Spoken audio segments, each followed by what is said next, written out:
Et bonjour à tous, c'est Mustang, bienvenue dans cette deuxième partie d'analyse des reveals des terres d'encre. Donc pas le reveal complet, puisqu'on a à peu près un peu plus de 50% du set qui a été révélé, mais ça permet d'avoir un avis en tout cas. Le mien a changé concernant les lieux, puisque je pensais que c'était injouable, mais depuis, en tout cas surtout les reveals de rouge, je me suis dit non, c'est jouable. Donc là, on va passer sur la partie verte. La partie verte, ça sera qu'en une seule partie. Donc j'avais fait les lieux ambre et améthyste en une partie. La vert, il y a beaucoup de cartes révélées, il y a beaucoup de choses à dire, donc ça sera en une seule partie. Et on va commencer, enfin on va pas perdre trop de temps sur les cartes où il n'y a pas grand chose à dire, comme ce Sleepy, qui est de 2 pour 2, ancrable, lore 1 avec hors d'atteinte. C'est sympa, s'il y a un alter, on est quasiment assuré que lui restera en vie pour l'alter. Autrement, il va se terrer dans le classeur. On a Don Massacre qui est 4-4 pour 5 ancrable, il a évasive, donc insaisissable par l'aventure pour 2. C'est un arrêt qui lore moins mais qui est plus staté. 4 de volonté, c'est pas anodin, c'est parce que la plupart des cartes entre guillemets anti-évasives possèdent 3 de force. C'est pas anodin. Est-ce qu'on le jouera dans un deck pour ce qu'il est? Non, parce que j'ai pas envie de payer 5 pour ça. Par contre, si jamais je le révèle sur Mufasa, je suis pas mécontent. Parce que 4 de volonté, encore une fois, et insaisissable, c'est un peu chiant à aller chercher. Donc voilà, sinon... à noter aussi, il est prince et pirate. Donc si jamais il y a une bonne synergie pirate qui se développe, il y a un pirate. Peut-être si on a un truc du genre qui dit vos pirates coûtent 1 de moins à jouer. Bon, pour 4, on a une 4-4 évasive qui est leur 2, ça devient pas déconnant. Ensuite, on a Triste Cire, donc j'en parlais, voilà, c'est une 3-1 évasive qui vous coûte 2 à jouer, qui est ancrable. Vous n'allez pas jouer ça dans un deck évasive qui va essayer de rush le lore, vous allez jouer ça en mode anti-évasif, au contraire. Il est ancrable, ça c'est cool, hein, c'est comme la Cruella, c'est comme le Jafar. Si vous en avez besoin, vous le jouez au tour 2 et puis bah, l'adversaire il est un peu embêté. Et si jamais vous n'en avez pas besoin, bah, vous l'ancrez. Voilà, c'est cool. Et encore une fois, ces 3 de force, ben, ça va pas par exemple chercher le Don Massacre qu'on a vu juste avant. Ainsi, pas plus que Jafar ni Cruella. Peter Pan, le 3-3 pour 4 ancrable, carte qui avait été révélée au tout début il y a longtemps, même avant les premiers spoils, puisque ça a expliqué la mécanique qui allait venir dans ce chapitre 3. Donc pour rappel, le Peter Pan, c'est une fois par tour, lorsque vous le déplacez dans un lieu, vous générez instantanément le lieu qu'il y a dans le lore. Ce n'est pas Peter Pan qui gagne le lore, c'est vous. Donc avec, un petit peu comme les Merlin chèvres, donc avec Améthyste, maintenant vous avez la possibilité de générer du lore instantanément en vert. C'est assez fort, mais faut-il encore avoir des lieux intéressants? Parce que si c'est pour gagner un point de lore, enfin, parce que vous investissez beaucoup de points, vous payez 4, puis vous payez à minima 1, voire 2 pour déplacer le personnage dans un lieu, pour générer un point de lore. Ça serait pas incroyable, bien que on peut se dire par exemple que Merlin Chèvre, vous payez 4, puis vous payez minimum 2 pour le remonter dans votre main. Vous avez payé 6 en tout pour générer 2 points de lore. Peter Pan, ça peut être vous payez 4, puis vous payez 2 pour les lieux qui génèrent 2 points de lore. On verra comme Fang par exemple. Finalement, vous êtes dans le même résultat. Vous avez payé 6, vous avez généré 2 points de lore, sauf que vous avez en plus une 3-3 hors d'atteinte et évasive. Et qui aura, une fois qu'elle a été jouée, à tous les tours, si vous avez un deuxième Fang, vous allez pouvoir générer pour 1-2 points de lore systématiquement. Et c'est bien, c'est une bonne carte. Kirby, une 3-5 pour 4, ancrable. Lorsque ce personnage se déplace dans un lieu, donc pas tant qu'il est dans un lieu, c'est le tour où vous l'avez déplacé, gagne plus 3 de force pour ce tour. Kirby, j'aime bien, c'est une carte qui, si jamais le jeu encore une fois, si Soyez prêt disparaît et que les decks contrôle tels qu'on les connaît aujourd'hui, qui passent à travers des... on rase le board adverse avec des cartes d'action, puis... mais on se fight pas, hein. Si ça disparaît, Kirby c'est une très bonne carte. C'est 3-5 pour 4, c'est des stats très solides. et vous le déplacez dans un lieu, il est 6-5, il va... En fait, c'est comme Maui, en fait. Maui, souvent, vous le jouez, il va faire un value trade, et puis derrière, il va certainement prendre... Il prend très souvent soit un blast pour le terminer, soit il va faire un deuxième trade. Ben, Kirby, c'est un peu dans la même vibe, hein. Donc, solide le Kirby. Alors, de là à dire est-ce que c'est OP, non, mais c'est pas nul. C'est clairement pas nul. Chenzi, elle est 0,6 pour 4, elle est ancrable. Alors j'ai pas la traduction, mais en gros Shenzi c'est tant qu'elle est dans un lieu, elle gagne plus 3 de force, et lorsque Shenzi est dans un lieu et défie un autre personnage, vous piochez une carte. Au début j'étais assez épais par la carte, et après je me suis dit, ben finalement c'est beaucoup d'investissement, parce qu'il faut que vous la payiez, il faut que vous la mettez dans un lieu, il faut attendre un tour, que le lieu reste là à votre début de prochain tour, et là vous pouvez attaquer un autre personnage et piocher. Si ça avait été lorsque ce personnage défie pendant votre tour, piocher une carte, ça aurait pu être beaucoup plus intéressant parce que vous auriez pu aller chercher des lieux adverses, parce que vous défiez les lieux adverses, vous aurez pioché une carte. Là, il faut obligatoirement défier un personnage adverse. Ça fait beaucoup de conditions. Il faut un personnage épuisé ou un personnage attaquable qui n'est pas évasif par exemple. Il faut qu'elle soit dans un lieu. C'est trop de conditions. Malheureusement, je pense qu'on la verra pas. Je la testerai, évidemment, puisque les cartes sur Pixelborn, elles sont désormais disponibles depuis pas très longtemps. Donc j'essaierai Shenzi, mais je pense que la carte n'est malheureusement pas assez forte. Il y a trop de conditions à réunir pour la faire fonctionner. Starkey, 6 pour 7, ancrable, c'est un gros ton qui aura 3. C'est... Ouais, vous révélez ça sur Mufasa, franchement vous êtes plutôt content, hein, 6 de volonté, 6 de force, c'est toujours très embêtant à aller chercher. Voilà, autrement on le jouera pas pour ce qu'il est. Si on peut tricher son coup en encre, oui, c'est une bonne carte, si on ne peut pas, on ne la jouera pas. Le Robin des Bois, 4-5 pour 6, ancrable et génère 4 points de l'or. Lui par contre c'est vraiment un gros pâté, il est bien plus intéressant que Starkey même s'il est un peu moins de stats. Dans un premier temps, j'aurais tendance à dire, comme Starkey, si on peut tricher son coup, on pourra le jouer dans des decks très spécifiques. Autrement, on le verra pas jouer, mais mine de rien, j'ai quand même envie de croire que ce personnage sera joué, et notamment dans un deck que vous allez voir un tout petit peu après, enfin en tout cas une idée de deck. Zazu, le conseiller de la Terre des Lions. Donc ce personnage est dans un lieu, il gagne 1 point de l'or. Alors ça fait un petit peu écho, le côté piaf de 1 pour 1 ancrable, ça fait un petit peu écho à Diablo, sauf que Diablo, lui, il a la décence d'avoir un effet passif, on dit que lui, il faut le placer dans un lieu. Alors Diablo, vous pouvez attaquer des lieux, puis quand même bénéficier de son effet. Lui, si vous attaquez des lieux, parce que vous faites ça en début de partie, vous attaquez des lieux, ben, vous bénéficiez pas de son point de l'or. Et ou finalement, si vous voulez bénéficier de son point de lance supplémentaire, bah vous payez devant tout. Donc Zazu, c'est un peu nul. À part Diablo, j'ai l'impression que tous les piafs que l'on voit depuis le début, Orville, le Firebird, le Iago, j'ai l'impression qu'ils sont tous rincés. Ursula, embobineuse. Alors, Ursula, c'est quelque chose, je pense qu'elle va changer la méta. Je vais beaucoup me mouiller sur les cartes Emerald. Voilà, je prends position. Je pense qu'elle va changer complètement la méta. Tout simplement que sur le tour 5, sur le tour 6, vous jouez Ursula, vous faites défausser le soyez prête en face, et c'est pas non plus déconnant de se dire que vous allez peut-être même pouvoir jouer 2 Ursula sur votre tour 5, tour 6. Vous regardez la main de l'adversaire, vous prenez l'information, et en plus de cela, vous lui dégagez des cartes embêtantes. Notamment aujourd'hui, on aurait cette Ursula aujourd'hui. Bleu-gris, ça ne pourrait pas exister, je pense. Donc Ursula changera la méta. Notez aussi qu'elle est mage. Donc ça pourrait déclencher les effets des balais. Et surtout, elle est méchant. Donc là, en jaune-vert, vous avez la possibilité peut-être de jouer un deck aggro méchant. Vous prenez les informations dans la main de l'adversaire pour savoir vous aider dans votre prise de décision. Et en plus, vous allez peut-être lui défausser peut-être des tuons à la bête, ce genre de carte, qui va vous assurer que votre board va stick. C'est très fort.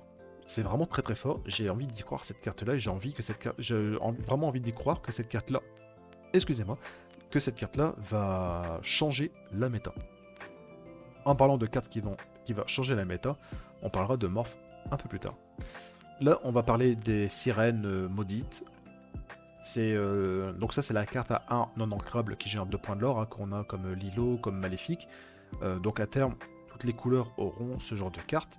Sauf que celle-ci, elle est bien meilleure que Lilo, elle est bien meilleure que Maléfique, puisqu'elle est 0-1 pour 1.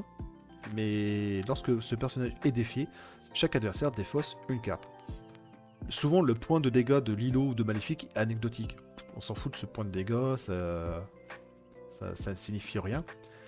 Donc, que cette carte-là soit 0-1, on s'en fout. Elle a un effet quand elle est défiée. C'est incroyable. C'est le meilleur tour 1 du jeu, je pense, de très très loin. Morph. Alors, Morph, en parlant de méta qui veut définir la méta, je suis un peu mitigé avec Morph parce que j'ai l'impression que... Enfin, j'ai pas l'impression, Morph c'est très très fort. Ça vous permet de faire des bêtises. Alors, pour info, pourquoi il fait des bêtises le Morph, c'est tout simplement vous pouvez jouer n'importe quel personnage alter sur ce personnage-là. Et évidemment, c'est extrêmement fort parce qu'on pense tout de suite à des personnages que l'on ne peut pas jouer actuellement, comme la bête en gris, vous pouvez la jouer, vous la jouez pour 5.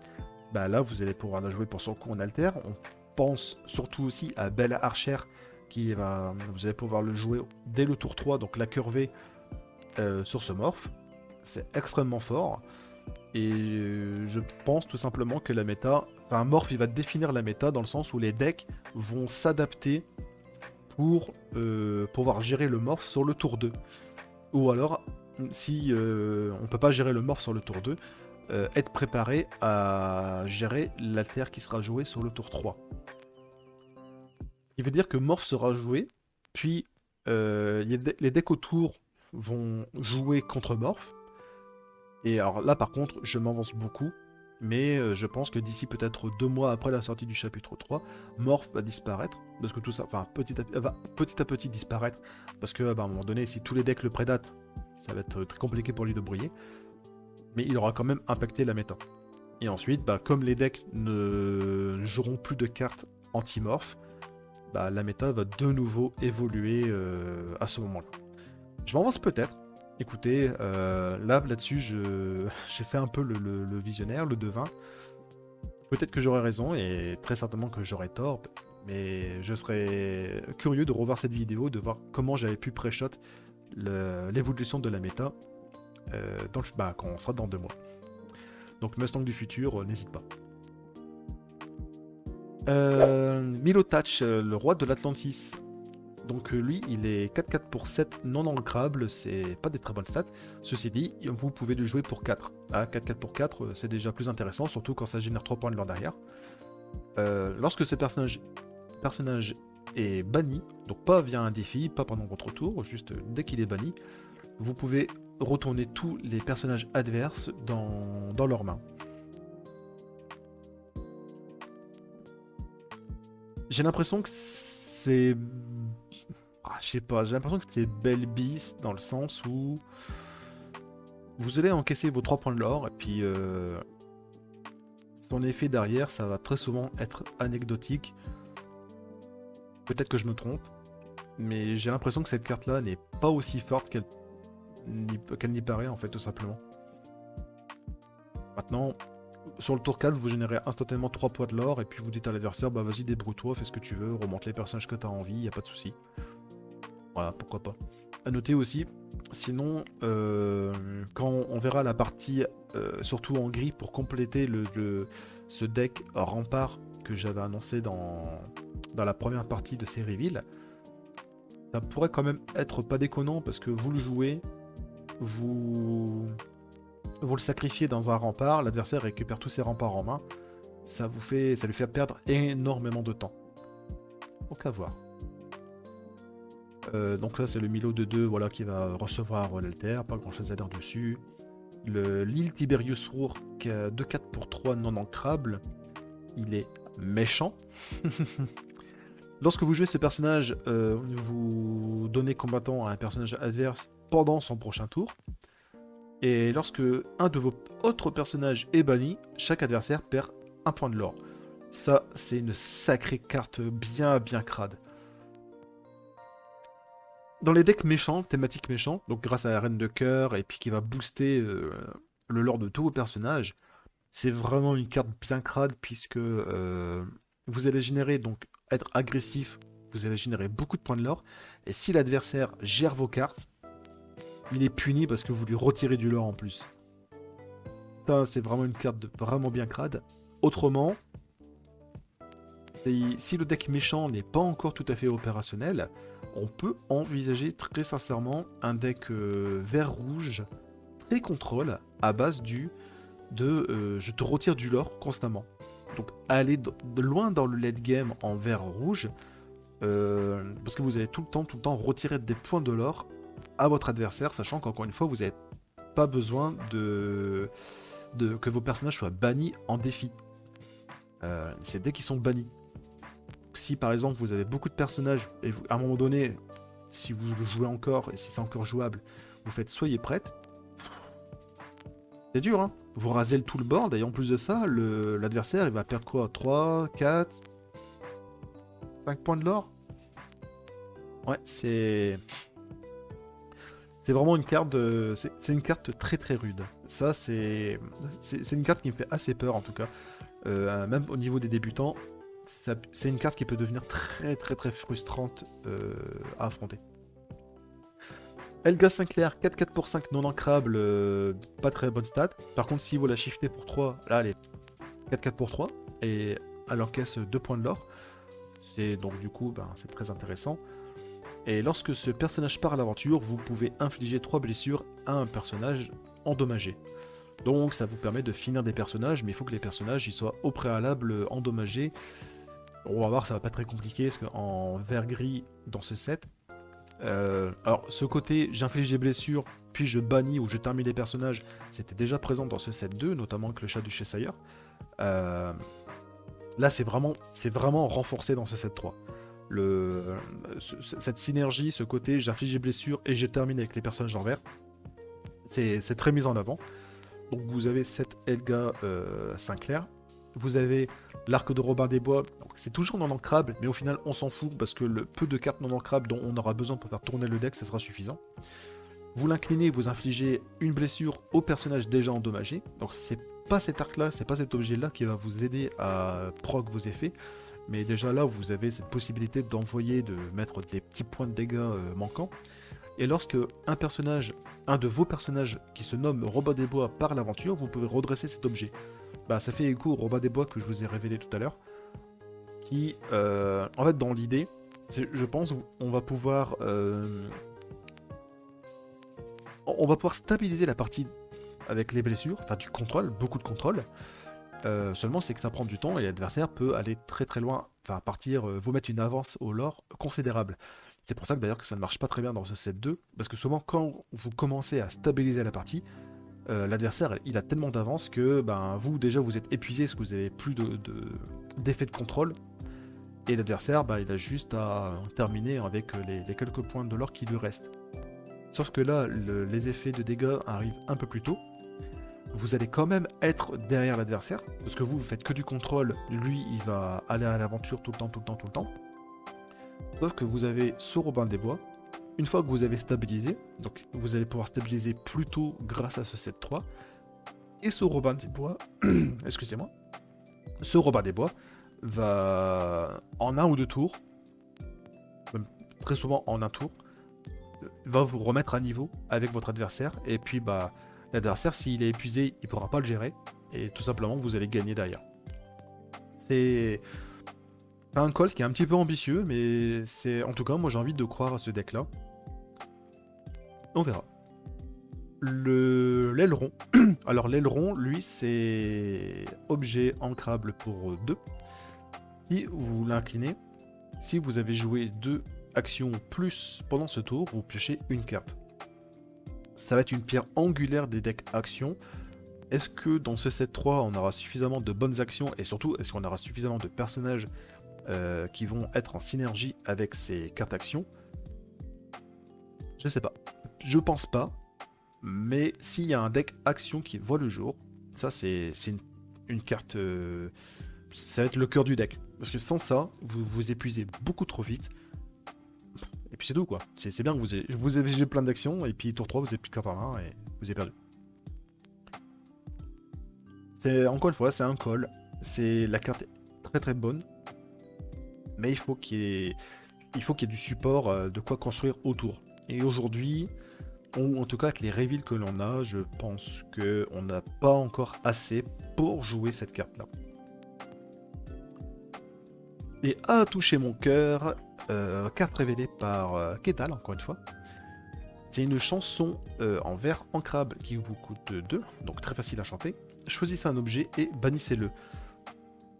Et ce qui me dérange, c'est que la carte est en vert. L'effet, il est ok. Mais là, en voyant cette carte-là, surtout en vert, et après avoir vu l'aileron, j'ai envie de jouer cette carte-là parce que c'est une action, pas parce que peu importe son effet, et qu'elle se chante pour 2 essentiellement. Mais là, c'est... Vous choisissez un objet, vous le bannissez. Je m'attends pas à trouver ce genre d'effet en vert, c'est plutôt en gris. Et en gris, j'aurais tendance à préférer jouer Benja ou la bête pour avoir un body en plus. Si jamais il y avait Si un jour il y a un side deck, ça pourrait être une très très bonne carte de side. Mais en vert, je vois... Moi, ça me dérangerait dans mes decks verts de jouer cette carte-là tout de suite. Donc on verra. Peut-être que j'aurai tort. Sachant que je vois pas actuellement d'objet qui demanderait de jouer cette carte-là en vert. Parce que si vous jouez par exemple en vert rouge, bah oui, vous allez me dire que vous n'avez pas de gestion d'objet. Mais dans tous les cas, je ne vois aujourd'hui pas d'objet suffisamment menaçant pour me dire que je vais jouer cette carte-là. Alors il y a des objets, on verra notamment dans les reveals bleus, il y a des très bons objets, mais il faut encore que ces objets soient jouables. Enfin jouables. Oui, ils sont très très bons, mais c'est pas pour autant qu'ils seront jouables dans ce set 3. Donc c'est terminé pour les reveals d'Emerald. Il y a beaucoup de choses à dire vraiment en vert, parce que vous avez le côté contrôle avec le Robin des Bois, vous avez le côté lieu avec le Peter Pan. Et après il y a le côté aussi très contrôle méchant avec Ursula. Ursula et il est où? Il est où? Et le fameux Tiberius. Beaucoup de promesses en vert. En chapitre 2, il y avait beaucoup de promesses aussi, et finalement, c'est plus ou moins un gros flop. Il y a le vert gris des fosses quand même qui a su exister malgré tout. Mais on va dire qu'on est très très loin de la méga hype qu'on avait des cartes vertes en chapitre 2. Est-ce que ce chapitre 3, ce sera la même chose? Est-ce qu'on est trop over hype et puis finalement il n'y a rien qui sera jouable? Ou est-ce que enfin vert va retourner toute la méta? N'hésitez pas à me dire votre avis en commentaire, mettez un pouce bleu, enfin je sais plus s'ils sont bleus, mais en tout cas ils sont comme ça. Vous le faites si vous avez apprécié, vous faites ça si vous n'avez pas apprécié, et dans tous les cas je vous dis à la prochaine dans une autre partie. Moi je vais continuer mes reveals. Salut!